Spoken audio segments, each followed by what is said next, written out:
아버님, 제발 그만해주세요. 이 말을 입 밖으로 내뱉고 싶었던 순간이 몇 번이나 되었을까요? 하지만 저는 20년간 단 한 번도 그 말을 하지 못했습니다. 오늘도 마찬가지였습니다. 부엌에서 홀로 추석 음식 준비를 하고 있을 때 시아버님이 뒤에서 조용히 다가왔습니다. 그리고는 아무도 없다는 것을 확인한 뒤 제 허리에 손을 올리셨습니다. 우리 며느리 참 고생이 많구나.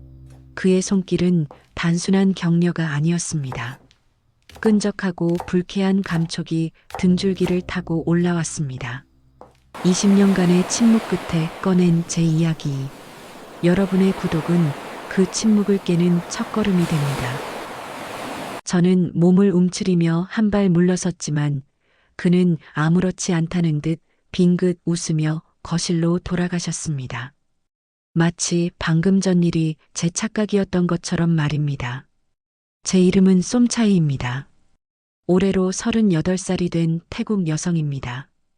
20년 전 20살의 나이에 한국으로 시집 왔습니다. 태국 북부의 작은 농촌 마을에서 자란 저에게 한국은 꿈의 나라였습니다. 열심히 일하면 가족 모두가 잘 살 수 있다는 희망이 있었으니까요. 결혼 초기에는 정말 행복했습니다.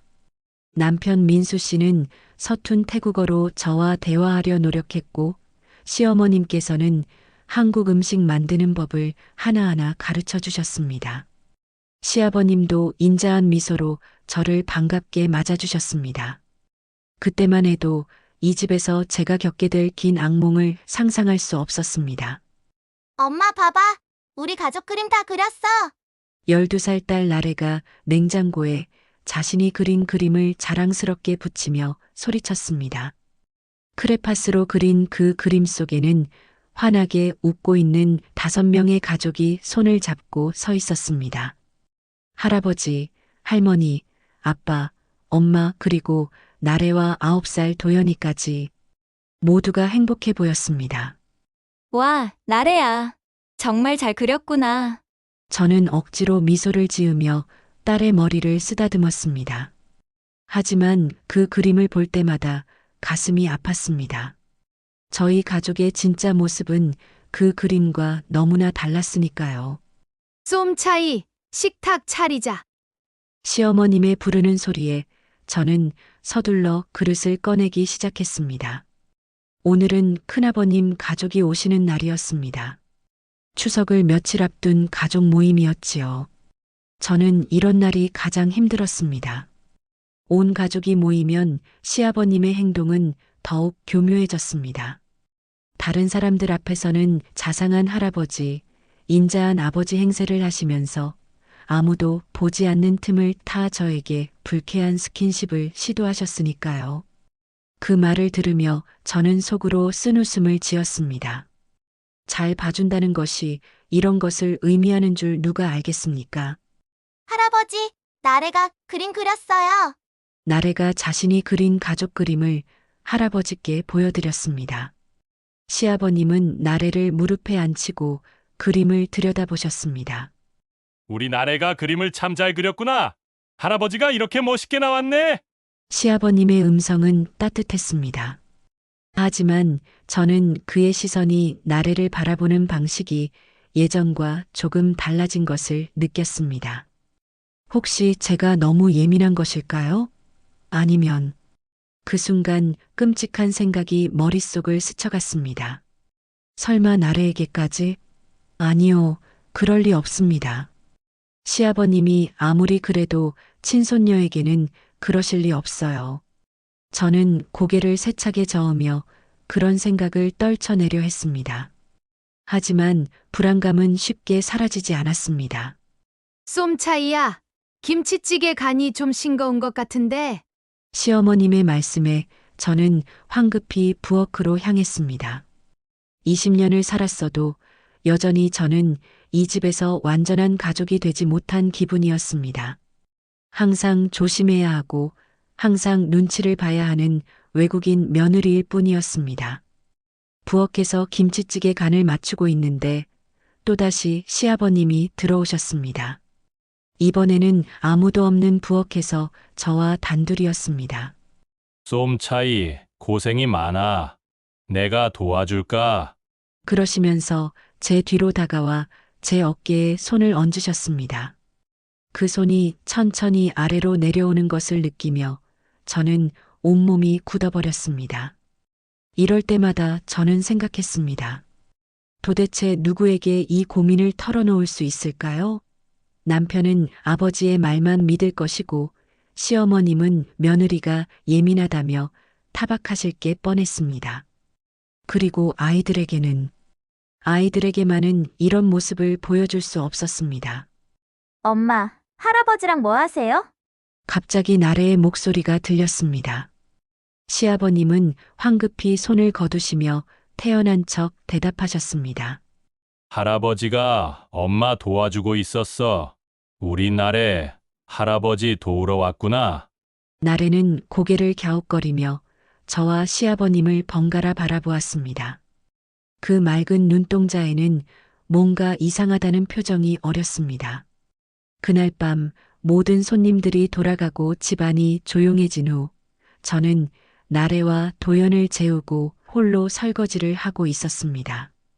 싱크대에 비친 제 얼굴을 보니 피곤해 지쳐 보였습니다. 20년이라는 세월이 저를 어떻게 변화시켰는지를 보여주는 얼굴이었습니다. 정말이지 언제까지 이렇게 살아야 할까요?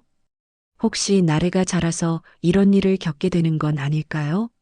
그 생각만으로도 가슴이 철렁 내려앉았습니다. 제가 20년간 참아온 이 고통을 제 딸에게까지 물려줄 수는 없었습니다. 절대로. 하지만 어떻게 해야 할지 저는 아직 답을 찾지 못했습니다. 다만 한 가지는 확실했습니다. 언젠가는 이 모든 것이 끝나야 한다는 것. 그리고 그때는 생각보다 빨리 올지도 모른다는 것이었습니다. 냉장고에 붙어 있는 나래의 그림을 다시 한번 바라보며 저는 작은 한숨을 내쉬었습니다. 언젠가는 우리 가족도 정말로 그 그림처럼 행복해질 수 있을까요? 그날 이후로 시아버님의 행동은 더욱 대담해졌습니다. 아니, 정확히 말하면 저만 그렇게 느끼는 것일 수도 있었습니다. 20년 동안 참아온 감정들이 한계에 도달하면서 예전에는 그냥 넘어갔을 일들도 이제는 견딜 수 없게 느껴졌으니까요. 그날 아침도 그랬습니다. 남편과 아이들이 모두 나간 후 저는 홀로 빨래를 널고 있었습니다. 햇살이 좋은 가을날이었지만 제 마음은 무거웠습니다. 마당에서 빨래를 널고 있는데 시아버님이 뒤에서 다가오셨습니다. 쏨차이야, 혼자 빨래하느라 힘들지? 그러시면서 제 허리에 손을 얹으셨습니다. 이번에는 단순한 터치가 아니었습니다. 손이 천천히 움직이며 제 몸을 훑었습니다. 저는 깜짝 놀라며 몸을 돌렸습니다. 아버님, 제가 혼자 할 수 있어요. 뭘 그렇게 놀라나? 아버지가 며느리 도와주는 게 이상한가? 시아버님은 전혀 미안해하는 기색 없이 오히려 제가 이상하다는 듯 말씀하셨습니다. 그리고는 빨래 바구니를 들고 집 안으로 들어가셨습니다. 저는 그 자리에 서서 한참을 떨고 있었습니다. 이제는 정말 한계였습니다. 더 이상 혼자 견딜 수 없었습니다. 그날 저녁 아이들을 재운 후 저는 용기를 내어 남편에게 이야기하기로 결심했습니다. 20년 만에 처음으로 제 고통을 털어놓으려 했습니다. 여보, 할 말이 있어요. 침실에서 휴대폰을 보고 있던 남편이 저를 쳐다보았습니다. 뭔데? 빨리 말해봐. 아버님 말인데요. 아버님이 저에게 말문이 막혔습니다. 어디서부터 어떻게 설명해야 할지 모르겠었습니다. 20년간의 고통을 어떻게 몇 마디로 전달할 수 있을까요? 아버님이 어쨌다고? 남편의 목소리에는 약간의 짜증이 섞여 있었습니다. 마치 또 무슨 불평불만을 늘어놓으려 하느냐는 듯한 어조였습니다. 아버님이 저에게 이상하게 행동하세요. 자꾸 몸을 만지시고 뭐? 아버지가 뭘 어떻게 했다고? 남편이 벌떡 일어나며 저를 노려보았습니다. 그 순간 저는 실수했다는 생각이 들었습니다. 남편의 반응이 제가 기대했던 것과 전혀 달랐으니까요. 여보, 아버님이 정말로 쏨차이, 정신 차려. 아버지는 며느리가 착하고 이뻐서 토닥거려 주시는 걸 내가 착각한 거야. 착각이 아니에요. 20년 동안 계속 제 목소리가 높아졌습니다. 20년간 참았던 감정이 터져 나왔습니다. 20년 동안? 그럼 지금까지 왜 안 했어? 20년 동안 그런 일이 있었다면서 지금 와서 말한다고? 남편의 반응은 예상했던 것보다 훨씬 차가웠습니다. 그는 제 이야기를 믿기는커녕 오히려 의심의 눈초리로 저를 바라보고 있었습니다. 말하기 힘들었어요. 가족이 깨질까봐, 아이들한테 상처 줄까봐. 아이들 핑계 대지 마. 진짜로 그런 일이 있었다면 진작 말했어야지. 아버지는 그런 분이 아니야. 그 순간 저는 깨달았습니다. 남편은 절대로 제 편이 되어주지 않을 것이라는 것을. 그에게는 아버지가 저보다 훨씬 중요한 존재였고 20년간 함께 산 아내의 고통보다 자신이 존경하는 아버지의 명예가 더 소중했습니다. 여보, 제발 들어봐요. 저는 거짓말하지 않아요. 쏨차이, 그만해. 아버지한테 누가 될 말은 하지 마. 네가 요즘 스트레스가 많나? 상상으로. 상상이 아니에요. 저는 소리를 질렀습니다. 그러자 남편이 쉿소리를 내며 문을 확인했습니다. 부모님 깨겠어. 조용히 해. 20년 동안 조용히 했어요. 이제는 더 이상 조용히 할 수 없어요. 쏨차이, 정말 마지막으로 경고하는데 아버지 욕되게 하는 말은 하지 마. 아버지 내가 제일 존경하는 분이야. 그 순간 모든 희망이 무너져 내렸습니다. 제가 20년간 의지해온 남편이 저를 완전히 외면하고 있었습니다. 다음 날 아침, 어젯밤 일로 마음이 무거웠지만 저는 평소와 같이 아침 식사를 준비했습니다. 시어머님이 부엌으로 들어오셨습니다. 쏨차이야, 어젯밤에 민수하고 무슨 일 있었니? 민수가 기분이 안 좋아 보이더라. 역시 남편이 시어머님께 말씀드린 모양이었습니다. 저는 어떻게 대답해야 할지 몰라 망설였습니다. 별일 아니에요, 어머님. 별일이 아니긴. 민수가 다 얘기했어. 내가 아버님에 대해서 이상한 말을 했다면서? 시어머님의 목소리에는 차가운 기운이 감돌았습니다. 저는 심장이 철렁 내려앉는 것을 느꼈습니다.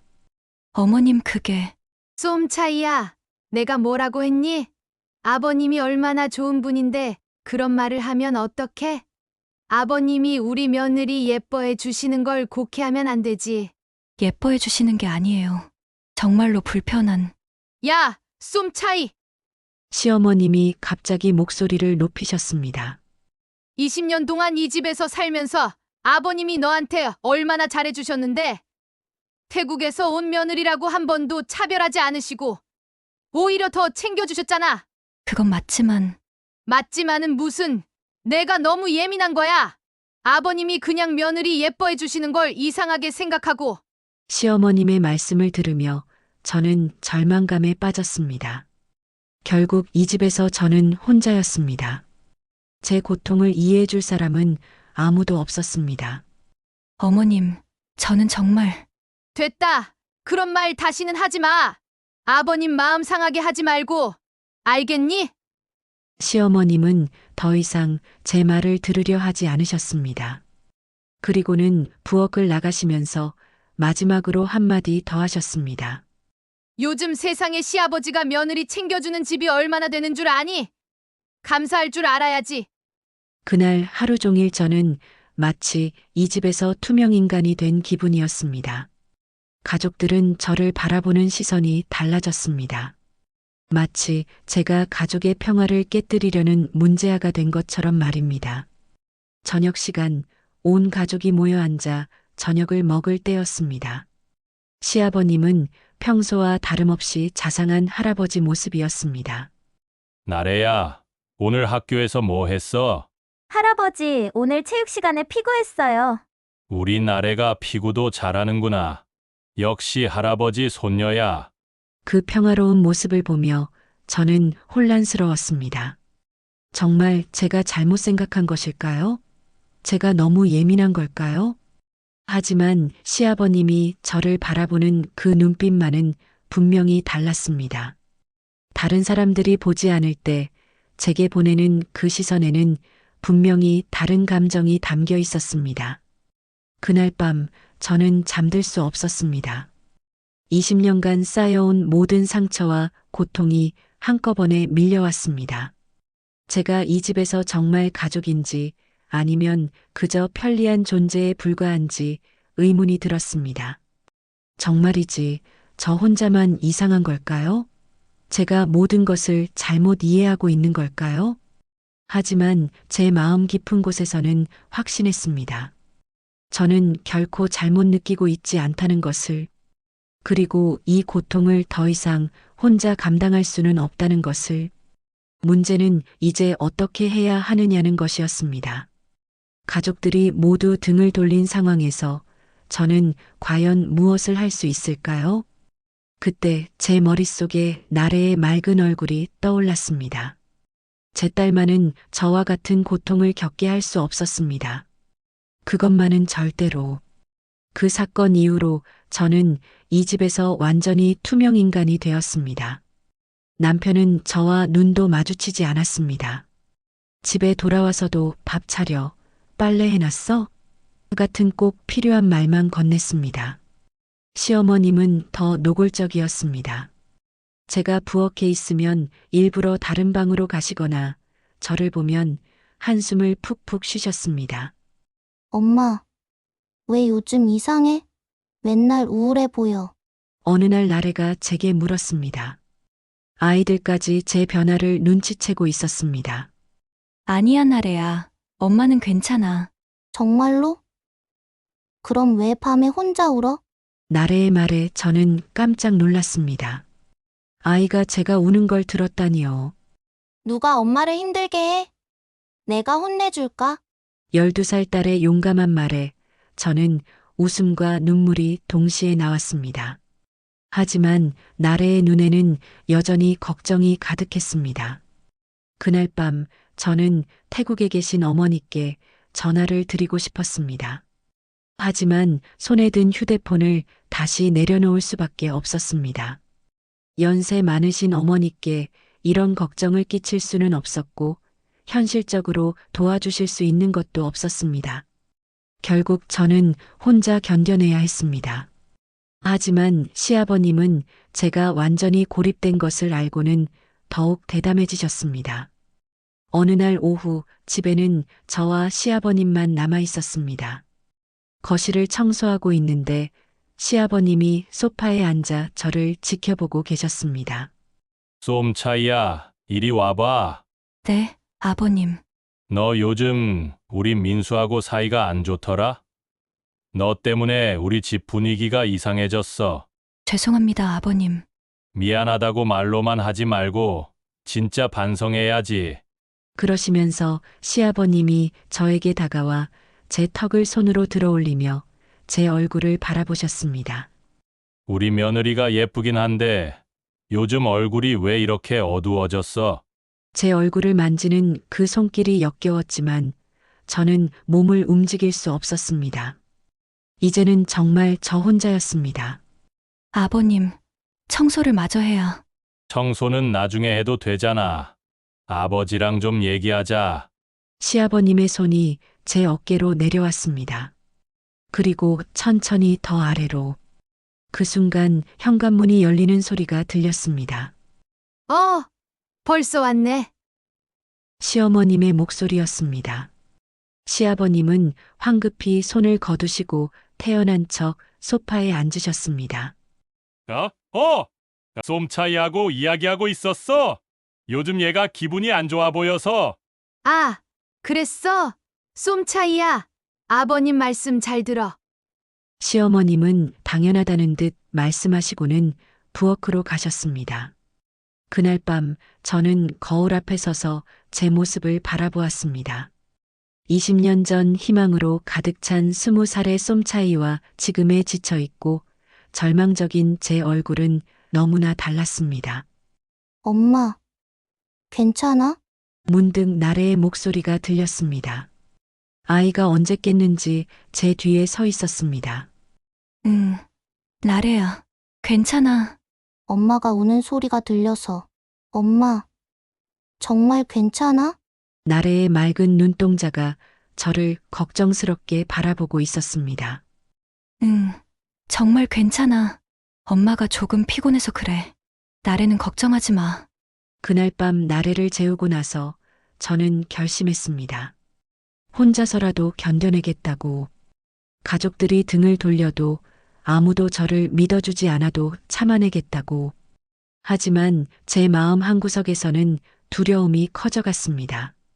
나래가 점점 커가면서 혹시 시아버님의 관심이 나래에게로 향하지는 않을까 하는 두려움이요.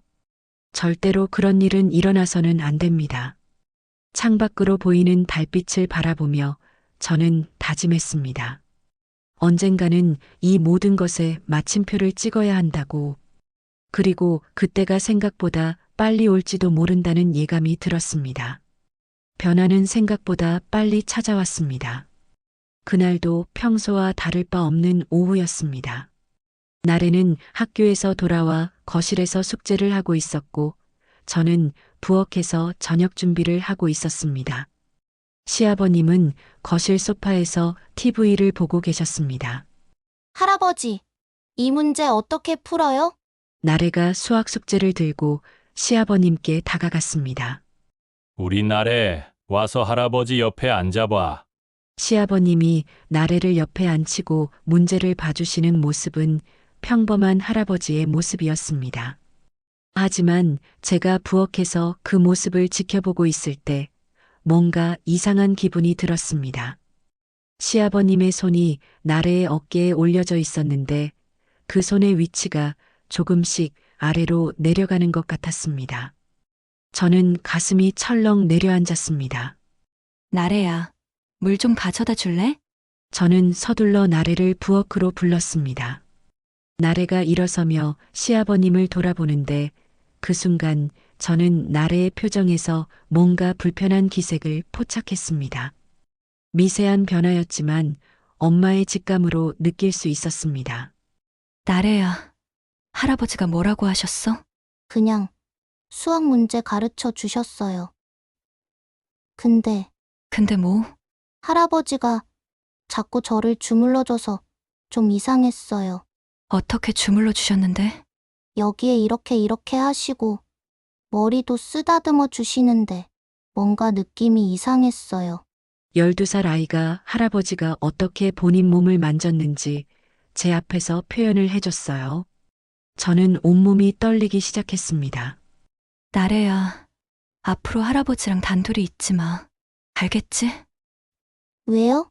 나래의 순수한 질문에 저는 어떻게 대답해야 할지 몰랐습니다. 12살 아이에게 어떻게 설명할 수 있겠습니까? 그냥 엄마가 옆에 있을 때만 할아버지께 물어봐. 알겠지? 네. 엄마, 그날 이후로 나래의 행동이 달라졌습니다.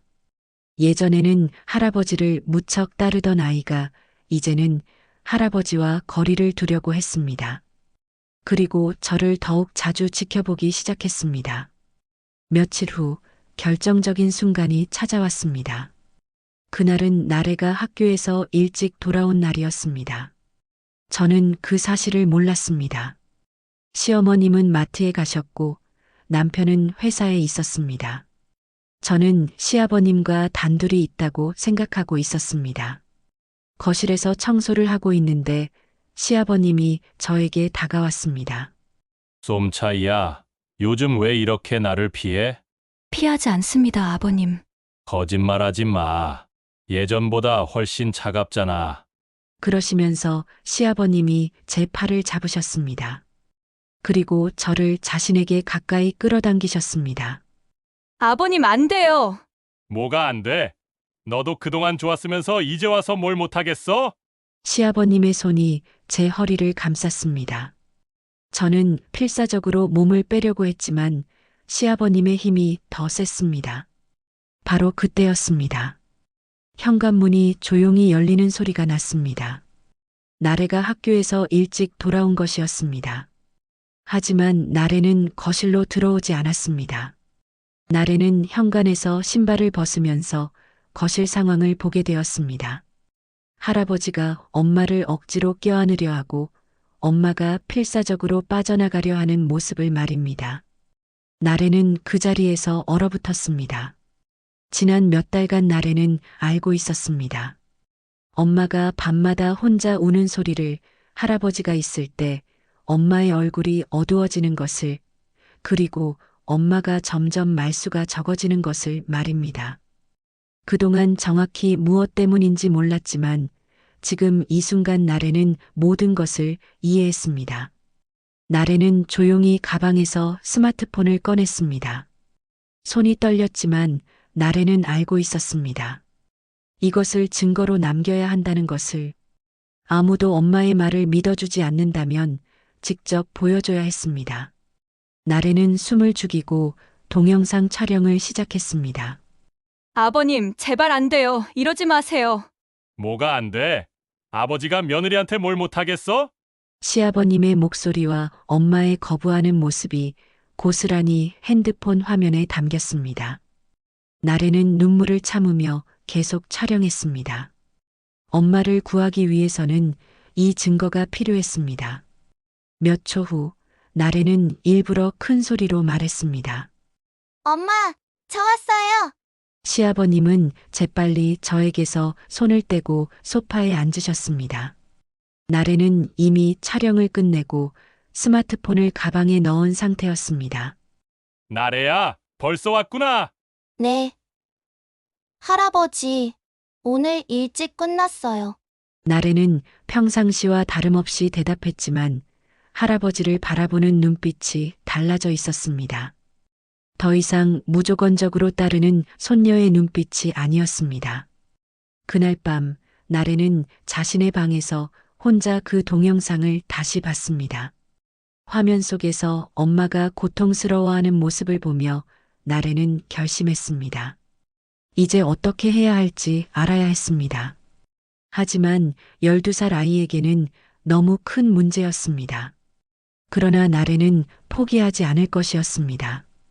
엄마를 지키기 위해서라면 무엇이든 할 각오가 되어 있었습니다. 며칠이 지나고 저는 무언가 변화를 감지했습니다. 시아버님의 시선이 달라져 있었습니다. 예전에는 저에게만 향했던 그 끈적한 시선이 이제는 나래에게도 향하고 있었습니다. 우리 나래가 참 많이 컸구나. 시아버님이 나래를 바라보며 하신 말씀이었습니다. 그런데 그 말투에는 할아버지가 손녀를 보는 자연스러운 애정이 아닌 다른 무언가가 담겨 있었습니다. 나래야, 할아버지 옆에 와서 앉아봐. 예전에는 당연했던 시아버님의 부름이 이제는 저를 불안하게 만들었습니다. 나래가 시아버님 옆에 앉으면 시아버님은 나래의 어깨에 손을 올리고 머리를 쓰다듬어 주셨습니다. 하지만 그 손길이 예전과 달랐습니다. 더 오래 머물고 더 자주 반복되었습니다. 그런 일들이 며칠 더 계속되었습니다. 나래는 점점 할아버지를 피하기 시작했습니다. 시아버님이 거실에 계시면 자신의 방으로 들어가거나 제가 있는 부엌으로 와서 저와 함께 있으려 했습니다. 그리고 결정적인 순간이 찾아왔습니다. 그날은 토요일이었습니다.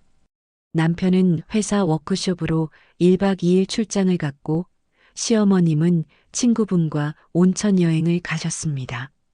집에는 저와 시아버님 그리고 아이들만 남아 있었습니다. 도연이는 일찍 재워서 깊이 잠들어 있었고 나래만 거실에서 TV를 보고 있었습니다. 저녁을 먹고 나래가 거실에서 TV를 보고 있을 때 시아버님이 나래 옆에 앉으셨습니다. 나래야, 할아버지랑 영화 볼까? 저는 이 프로그램 보고 싶어요. 할아버지, 시아버님이 나래를 자신의 팔 안으로 끌어안으셨습니다. 할아버지, 너무 꽉 안아서 숨이 막혀요. 할아버지가 우리 나래가 너무 예뻐서 그래. 조금만 더. 그 순간 시아버님의 손이 나래의 가슴 쪽으로 향하는 것을 보았습니다. 저는 더 이상 참을 수 없었습니다. 나래야, 엄마 좀 도와줄래? 제 목소리가 평소보다 훨씬 크고 날카로웠습니다. 나래는 재빨리 시아버님에게서 빠져나와 부엌으로 달려왔습니다. 나래야, 오늘 밤에는 엄마 방에서 자자. 네. 엄마 좋아요. 나래는 주저없이 대답했습니다. 평소라면 왜요? 라고 물어봤을 텐데 이번에는 오히려 반가워하는 듯 했습니다. 그날 밤 나래를 제 품에 안고 자리에 누웠습니다. 나래는 금세 깊이 잠들었지만 저는 잠들 수 없었습니다. 오늘 있었던 일들이 계속 머릿속을 맴돌았습니다. 새벽 3시쯤이었을 것입니다. 방문이 조용히 열리는 소리가 들렸습니다. 시아버님이었습니다. 쏨 차이야. 저는 잠든 척했습니다. 하지만 시아버님은 제 침대 곁으로 다가왔습니다. 일어나 있는 거 다 안다. 시아버님이 이불을 들추며 저에게 손을 뻗었습니다. 저는 나래가 깨지 않도록 조심스럽게 몸을 피하려 했지만 시아버님은 강제로 제 몸을 만지기 시작했습니다. 아버님, 안 돼요. 제발요. 저는 최대한 작은 목소리로 말했습니다. 나래가 깨면 안 되었습니다. 조용히 해. 나래 깨우면 안 되지. 시아버님은 제가 소리 낼 수 없다는 것을 이용했습니다. 저는 옆에서 잠들어 있는 나래 때문에 저항조차 제대로 할 수 없었습니다.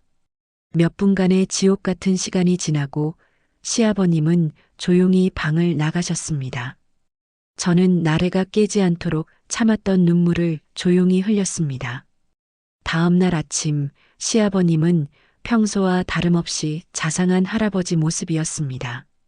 잘 잤니, 나래야? 네. 안녕히 주무셨어요. 할아버지. 그래, 쏨 차이도 잘 잤어. 시아버님이 저를 바라보며 빙긋 웃으셨습니다. 마치 어젯밤 일이 전혀 없었던 것처럼 뻔뻔스럽게 말입니다. 네, 잘 잤습니다. 저는 떨리는 목소리로 대답했습니다. 나래야, 할아버지가 나래 좋아하는 케이크 사다 줄까? 아니에요, 할아버지. 괜찮아요. 나래가 예전과 달리 시아버님과 거리를 두려고 하는 것이 눈에 보였습니다. 왜? 예전에는 할아버지가 케이크 사준다고 하면 좋아했는데. 나래가 요즘 다이어트 한다고 해서요, 아버님. 제가 재빨리 말했습니다. 그날 오후 나래가 학교에 간 사이 시아버님이 저에게 말씀하셨습니다. 얘야, 나래가 요즘 나를 피하는 것 같은데. 그런 것 같지 않은데요, 아버님. 쏨 차이야, 혹시 말인데 나래한테 내 흉 보지 말거라. 나래가 날 미워하면 안 되거든. 시아버님은 알 수 없는 미소를 지으며 말했습니다. 이유는 몰랐어도 그 표정을 본 순간 제 심장이 철렁 내려앉았습니다. 그날 밤 저는 잠들 수 없었습니다. 제 옆에서 자고 있는 나래의 평화로운 얼굴을 보며 저는 맹세했습니다. 절대로 이 아이에게는 제가 겪은 고통을 물려주지 않겠다고. 더 이상은 참을 수 없다고. 무슨 일이 있어도 나래만은 지켜내겠다고. 하지만 현실적으로 어떻게 해야 할지는 여전히 막막했습니다. 이제는 밤에도 안전하지 않았습니다. 시아버님은 점점 더 대담해지고 있었고 저는 더 이상 도망갈 곳이 없었습니다. 더 이상 참을 수 없었습니다. 새벽에 일어난 일 이후로 저는 한계에 도달했습니다. 이제는 밤에도 안전하지 않았고 나래까지 위험에 처했습니다. 며칠 후 큰아버님 댁에서 가족 모임이 있다는 소식을 들었습니다. 저는 그 자리에서 모든 것을 털어놓기로 결심했습니다. 가족 모임에 가기 전날 밤 나래가 제 방으로 찾아왔습니다. 엄마, 내일 가족 모임에서 할아버지 얘기하실 거예요? 나래의 말에 저는 깜짝 놀랐습니다. 나래야, 어떻게 알았어? 엄마가 혼자 얘기하는 거 들었어요. 그리고 저도 할아버지가 무서워요. 나래가 작은 목소리로 말했습니다. 엄마, 사실 제가 할아버지를 동영상으로 찍었어요. 뭐? 언제? 무슨 동영상? 저번에 할아버지가 엄마를 억지로 안으려고 할 때요.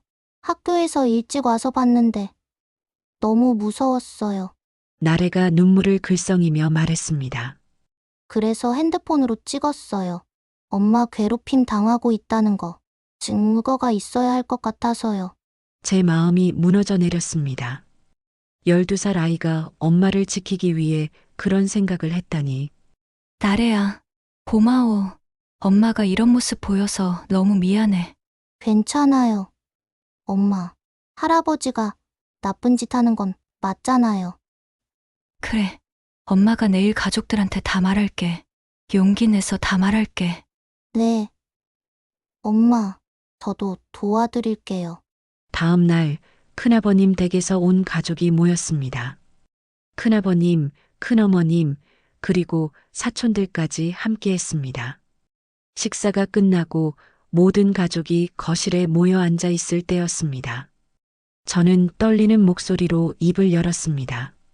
가족 여러분, 제가 할 말이 있습니다. 갑작스러운 제 말에 모든 사람들이 저를 바라보았습니다.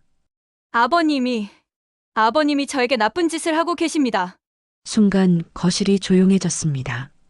여보, 갑자기 무슨 소리야? 또 왜 이래? 남편이 당황한 목소리로 말했습니다.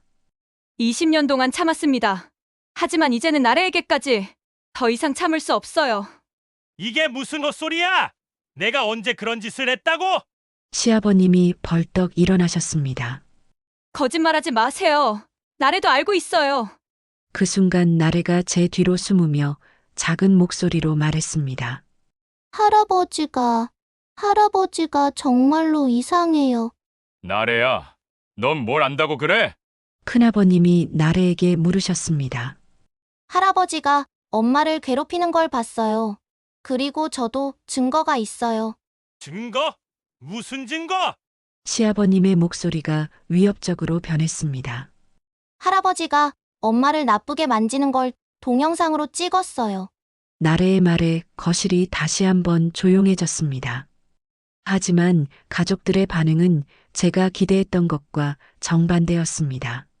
쏨차이, 너 정말 미쳤구나.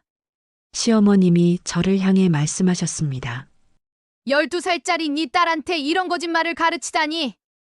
시아버님이 갑자기 무릎을 꿇으며 울기 시작하셨습니다. 내가 뭘 잘못했다고 이런 누명을 써야 하나?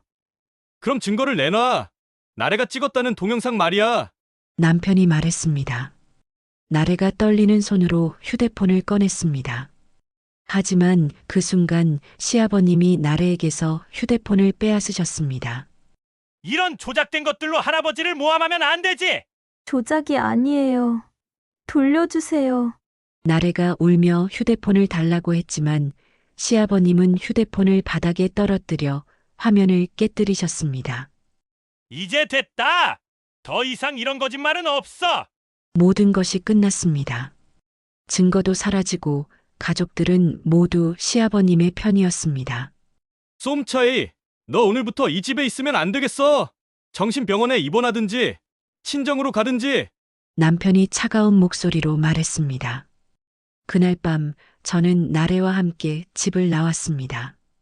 갈 곳도 없었지만 그 집에 더 이상 있을 수는 없었습니다. 집을 나온 첫날 밤은 지옥 같았습니다. 갈 곳이 없었던 저희는 근처 찜질방에서 하루를 보냈습니다. 나래는 제 품에서 울며 잠들었고 저는 한숨도 잘 수 없었습니다. 엄마, 우리 이제 어떻게 해요? 다음 날 아침 나래가 불안한 목소리로 물었습니다. 엄마가 방법을 찾을게. 나래야, 걱정하지 마. 하지만 현실은 막막했습니다. 20년간 이 집에서만 살았던 저에게는 도움을 요청할 곳이 마땅치 않았습니다. 가진 돈도 얼마 없었고 이대로 계속 여간비를 내며 살 수도 없었습니다. 며칠째 여간을 전전하며 지내던 중 나래가 갑자기 말했습니다. 엄마, 우리 경찰서에 가요. 나래야, 그건. 학교에서 배웠어요. 아동보호 전문기관이라는 곳이 있다고. 저 같은 아이들을 도와주는 곳이래요. 20년 동안 같이 산 가족들도 제 말을 안 믿어주는데 외국인인 제가 경찰에 도움을 받을 수 있을 거라곤 전혀 기대도 안 했습니다. 엄마, 경찰서에 가요. 더 이상 이렇게 숨어 살 수 없어요. 나래의 간절한 목소리에 저는 마음을 굳혔습니다. 다음 날 오전 저희는 경찰서로 향했습니다. 나래는 부서진 휴대폰을 꽉 쥐고 있었습니다. 안녕하세요. 저희가 도움을 요청하러 왔어요. 경찰서 민원실에서 제가 먼저 말했습니다. 어떤 일로 오셨나요? 경찰관이 친절하게 물었습니다. 시아버지가 저를 성추행했습니다. 20년 동안요. 그리고 제 딸에게까지 그런 짓을 하려고 했어요. 경찰관의 표정이 진지해졌습니다. 좀 더 자세히 말씀해 주시겠어요? 나래가 조심스럽게 입을 열었습니다. 저는 김나래고 12살이에요. 할아버지가 엄마를 괴롭히는 걸 휴대폰으로 찍었어요. 나래가 부서진 휴대폰을 내밀었습니다. 휴대폰이 부서졌네요. 어떻게 된 거예요? 할아버지가 제가 찍은 걸 알고 부셔버렸어요. 경찰관이 다른 담당자를 불렀습니다. 곧 여성 경찰관과 아동보호 전문가가 함께 왔습니다. 나래양, 정말 용감하게 신고해줬어요. 이제 언니한테 자세히 이야기해줄 수 있어요? 여성 경찰관이 따뜻하게 말했습니다. 저와 나래는 차례대로 지난 일들을 털어놓았습니다. 나래는 자신이 목격한 것들과 촬영한 동영상에 대해 설명했습니다. 우선 휴대폰이 부서져도 복구가 가능한지 확인해 보겠습니다. 디지털 포렌식 담당 경찰관이 부서진 휴대폰을 가져갔습니다. 2시간 후 다행히 동영상 복구에 성공했습니다. 화면은 깨졌지만 내부 저장 장치는 손상되지 않았네요. 복구된 동영상을 본 경찰관들의 표정이 굳어졌습니다. 이것은 명백한 성추행 증거입니다. 즉시 수사를 시작하겠습니다. 그날 오후 경찰이 시아버님을 체포하러 갔습니다. 나래의 동영상은 부정할 수 없는 증거였습니다. 저와 나래는 아동보호 전문가의 도움을 받아 임시보호소에서 잠시 지내기로 했어요. 며칠 후 남편이 저희를 찾아왔습니다. 그의 얼굴은 창백했습니다.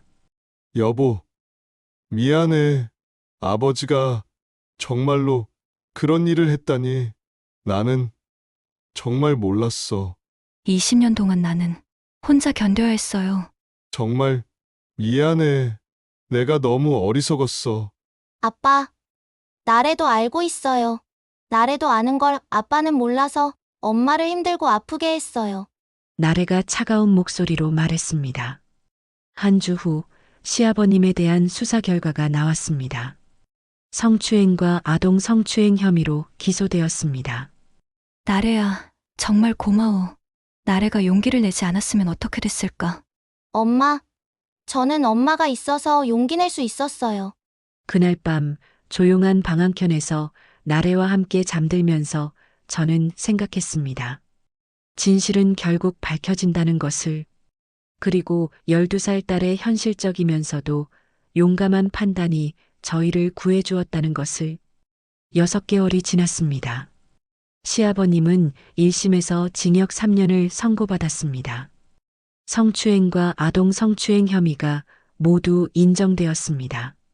나래가 찍은 동영상과 제 증언이 결정적인 역할을 했습니다. 법정에서 판사님이 말씀하셨습니다. 피고인은 자신이 보호해야 할 며느리와 손녀를 상대로 용서할 수 없는 범죄를 저질렀습니다. 특히 20년이라는 긴 시간 동안 피해자를 고통스럽게 한 점을 무겁게 봅니다. 이에 피고인 박영감을 성폭력 범죄의 처벌 등에 관한 특례법 위반으로 징역 3년에 처합니다. 재판이 끝나고 나서 시어머니와 남편은 저에게 무릎을 꿇고 사과를 했습니다. 여보, 내가 20년 동안 얼마나 못된 남편이었는지 이제야 알겠어. 정말 미안해. 하지만 저는 쉽게 용서할 수 없었습니다. 20년간의 고통이 몇 마디 사과로 사라질 수는 없었습니다. 몇 달간 저는 남편과 시어머님에 대한 분노와 원망으로 괴로워했습니다. 상담사 선생님께 도움을 받으며 천천히 마음을 정리해 나갔습니다. 저희는 나라에서 지원을 받아 작은 원룸방 하나를 얻어 도연이와 나래, 저희 세 식구가 함께 새 출발을 시작했습니다. 그러던 어느 날 도연이가 제게 물었습니다. 엄마, 아빠는 왜 요즘 집에 안 와요? 9살 도연이는 아직 정확한 상황을 몰랐습니다. 할아버지가 감옥에 간 것도, 왜 아빠가 따로 살고 있는지도 전혀 알지 못했습니다. 영문도 모르고 아빠를 잃어버린 셈인 거죠. 아무것도 모르는 도연이에게는 아빠의 빈자리가 크게 느껴진 것입니다.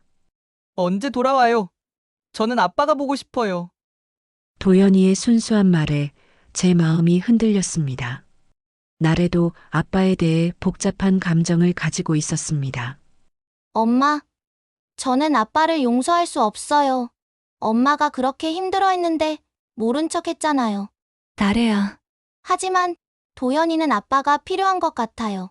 도연이는 아직 어리잖아요. 나래의 말에 저는 깊이 생각하게 되었습니다. 며칠 후 저는 남편을 만나 시댁과 분가에서 사는 조건과 가족 상담을 꾸준히 받는 조건으로 남편을 용서하기로 했습니다. 6개월 후 저희는 시댁과 떨어진 새로운 집으로 이사했습니다. 작지만 따뜻한 우리만의 집이었습니다. 와, 우리 집이에요. 도연이가 신나게 뛰어다니며 좋아했습니다. 엄마, 정말 좋아요. 이제 정말 우리만의 공간이네요. 나래도 만족스러워했습니다. 시어머님과는 가끔 만나지만 예전처럼 간섭하지 않으십니다. 그분도 많이 변하셨고 남편은 정말로 달라졌습니다. 이제는 제 의견을 먼저 묻고 모든 결정을 함께 내립니다. 그리고 나래와도 많은 시간을 보내며 관계 회복을 위해 노력하고 있습니다. 저는 태국어 번역 일을 시작했습니다. 경제적 독립을 위해서였습니다. 엄마 일하는 모습이 멋있어요. 나래가 제게 말했습니다. 가족 상담을 통해 저희는 천천히 관계를 회복해 나가고 있습니다. 완전한 용서는 아직 어렵지만 아이들을 위해 새로운 가족을 만들어가고 있습니다. 어느 날 나래가 새로운 그림을 그려왔습니다. 엄마, 이번엔 진짜 행복한 가족 그림이에요.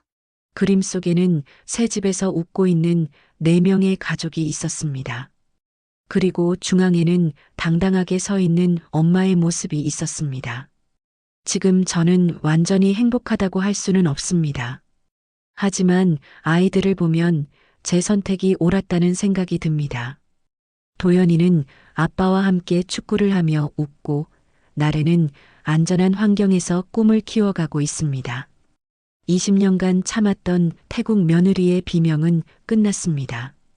완전한 행복은 아니지만 이제 저는 제 목소리를 낼 수 있습니다. 그리고 아이들과 함께 하루하루 새로운 행복을 만들어가고 있습니다. 오늘 이야기를 들으시면서 어떤 생각이 드셨나요? 20년간 혼자 감당해야 했던 고통, 가족이라는 이름으로 벌어지는 폭력은 결코 용납될 수 없습니다. 그리고 피해자의 목소리에 귀 기울이고 믿어주는 것이 얼마나 중요한지를 이 이야기는 보여줍니다. 오늘 이야기가 여러분의 마음에 깊은 울림을 주었다면 구독과 좋아요로 응원해 주시면 감사하겠습니다. 여러분의 작은 관심이 더 많은 사람들에게 이 메시지를 전할 수 있는 힘이 됩니다. 오늘도 시청해 주셔서 감사합니다.